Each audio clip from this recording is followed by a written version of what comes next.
Hey guys, what's going on? John Haddock here from Think About Comics, and I'm always joined by William Bethea. What's going on? Hey man, I'm here. You know, your boy loving the dream. You know, right now. So today we're going to be talking about X Factor 1, which is pretty much what? Lost and found, loss prevention for mutants of Krakoa.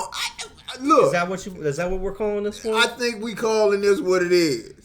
X Factor investigations. Okay, this is what they doing. Well, I'll tell you what. You're Mr. X-Men. We know you probably get a check for being a sponsor or putting the X-Men over, because you will never admit when these books are trash, and that's what this is. What? That's what this is. This is not trash. Wait, take it from here. Okay, thank you, but no, this is not trash. Matter of fact, let me tell you something.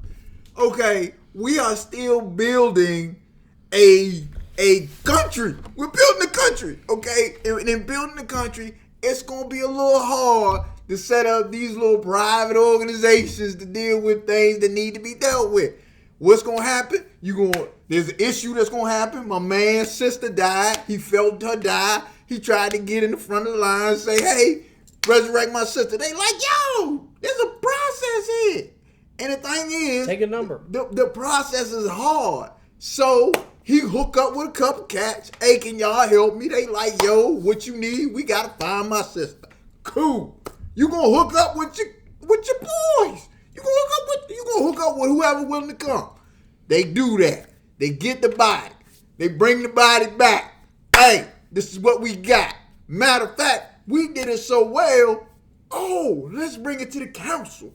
They bring it to the council. Council like, "Oh, that was straight smooth. Why don't y'all just get together and this is what y'all gonna do? Since y'all been sidelined anyway. If y'all sidelined anyway, yo, y'all got time. Here we go. Let's do it." Hey, look, this was a great book. I love the writing.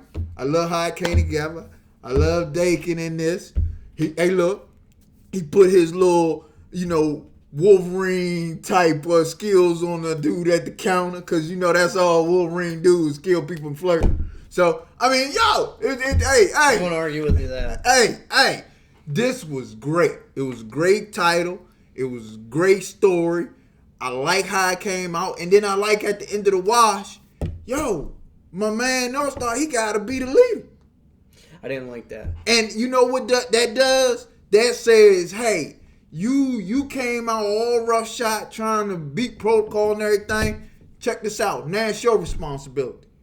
And now we find out not only is his responsibility, but he got Polaris that's probably going to be his number 2. She should be leading the team. Okay? She should be, but I like how she went at it with her dad. She's still trying to find stuff out. You know what I'm saying? She's still trying to figure stuff out. This is the first time we see Polaris, truthfully, without Havoc. Yeah. You know what I'm saying? This is what... Come on, man. Start right with that. Okay, so let me say this.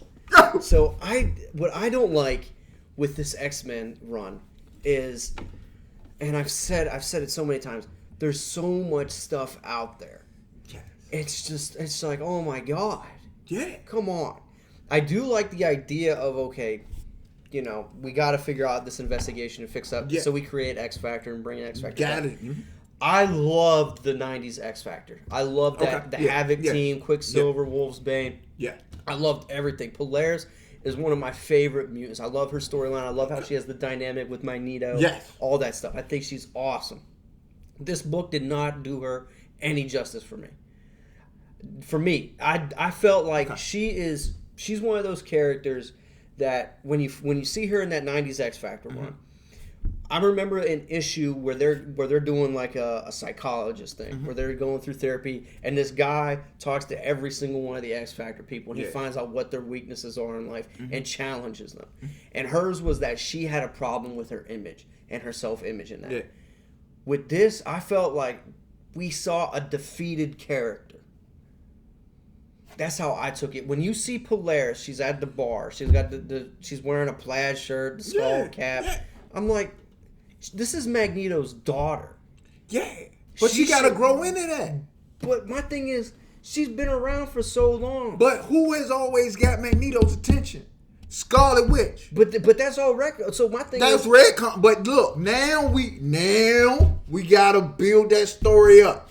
And here's the deal. That's what Hickman is doing. Hey, let me build that story up now. Let her be Magneto's next. And this is where she gonna get it. But I don't think this book, like what you're saying, would be really cool. Like, how does Magneto move on from that? But my thing is, I felt like this was a very cheap, bad version of like a Discovery Channel show, like them going back and finding and doing like a cheap investigation. If this book is like that, like, am I gonna get number 2? I don't know. I really don't. Okay. Based on this, like Draken or whatever his name, I'm not a big X-Men dude. Yeah, I don't know his whole relationship. I thought Wolverine killed him or something like that. Well, you know. But my thing is, I think his aspect of his powers were kind of cool. Yeah. The thing with the person with all the eyes and stuff, that was the first time I've ever seen that person. Yeah. The whole, what's her name? Nathan Summers' daughter, Cable's daughter. Rachel. So she's in this. Okay. So what's her deal? All right. So here's the thing. Okay. Everybody is trying to find their way. Okay. Everybody's trying to find a lane. Okay. Now, we know what Excalibur is doing. We know what X-Force is doing. We know what the X-Men title is doing. All right. Remember, we have always had 2 X-Men titles: the Uncanny X-Men, or depending on what era you in. Okay. We've had like 2 sides: the X-Men and the Uncanny. Normally. All right. Now, we're dealing with understanding that there are a lot of mutants. There are a lot of mutants. And here's the deal. We are creating a nation. So the books should not have just the same characters always in each book. Okay? So what we're trying to do is build up these obscure characters or characters that haven't had a lot of shine and put them in a position where they can.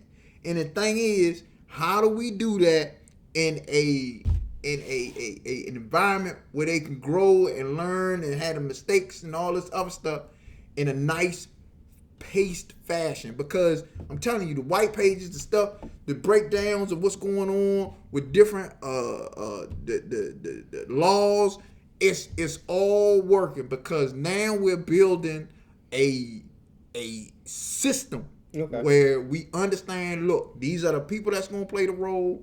This is how they're going to grow. Other things are going to come into play, but at least we got a lane. Yeah. At least they got a lane. I'm in for Polaris. I'm so happy right now, because it seems like Magneto is really into her. Magneto is really into her, and I want that. So my thing is, you brought up a great point that I like. You said they're using these titles to build, obscure characters, lesser X-Men. But my thing is this. On the cover, you've got Draken, North Star, Draken, however you say his name. I forget this dude, and I forget the Prodigy. Who's the person with all the eyes? Eye-Boy. Okay, wow, that was imaginative. And then you have Rachel Summers and Polaris. So Polaris has always been kind of like a top tier X-Men villain, like a top tier mutant. Okay. So why is she like? If you give me like, oh, North Star, who do I want to be the face of this team? I want Polaris to be the face of this team. You said Rachel Summers. Yeah. She's been in the new X-Men book. Like me, it's like that X-Men book started out as like the Summers family getaway. Yeah, it did. Yeah. She was in that. Yeah. And it's still kind of like that. His dad and the Star Jammer, all that BS. Yeah. So she has her place. North Star, I'm cool with him being on his team. Okay. And now with the X-Men writing, it's every team needs that Wolverine-esque character. X-Force has Wolverine. X-Men has Wolverine. The other one has X-23. This one is going to have this version. Yeah. You have to have that, and I just think it's ridiculous. Well, I mean, so I think that every team, they want some kind of track on it. Okay. They want some kind of track on it. Somebody, because at the end of the day, the X-Men team is always going to be about not only getting into sticky situations, but getting out of sticky situations. Yeah. Okay? So I'm thinking every team should have either somebody that is a telepath or have some form of mental abilities. There's gonna be somebody on the team that can maybe teleport or move fast or something like that. You want to have people that can get you in and out of situations quickly. But I think like with this, like if you're gonna have like X Factor isn't gonna be taking on the same responsibilities as X Force and all these other teams, right? No, but they're gonna be digging up other stuff. Okay, but they're not gonna be like that's not X Factor. Isn't they didn't set up X Factor in this book. The council set them up to be that top tier team. They set them up to be like that C team. Yeah, but so, the like, C team gonna run into 18 problems. But my thing is like, why couldn't you bring in characters that we know? Like I'm saying, like you got Prodigy, I Guy, Rachel Summers, whatever. I'm not a big fan of the Draken character. I'm not sold on it. Yeah, but we don't know. Okay, so and the beautiful thing about bringing these characters in is, hey, we might not know a lot about them, but we can go through their backstory and the issue and find out other things. And then we don't know what they're going to get exposed to along the way. It's like, but it's X Factor. Like, that old school 90s X, like, they're naming these titles. Like, I love that X Factor book. Yeah. The fact that Polaris is the only person that was involved with that is in this team. Yep. Upsets me. Okay. Like, why couldn't we get a strong guy? Why couldn't you get Havoc? Wait a minute. They going through their little thing right now too. Come on. Okay. Remember during this time period we got Empire still going on during the same time period. So I'm not. You are. Hey, look. We get ready to see. The beauty in it. I love it. Guys, so sum it up, X Factor. Yeah. They form a team, some obscure characters, some familiar faces, and the council allows them to be like, hey, look, you guys are going to go in and find all the missing mutants in that so that we can determine if they can be resurrected. Because the law is you have to be able to prove that they're dead before they resurrect them. Yes. Because they don't want two people walking around at the same time. Yes. And that's really it from us. I don't really care about this book. Bethea loves it. I'm not the X-Men guy, though. He is, okay?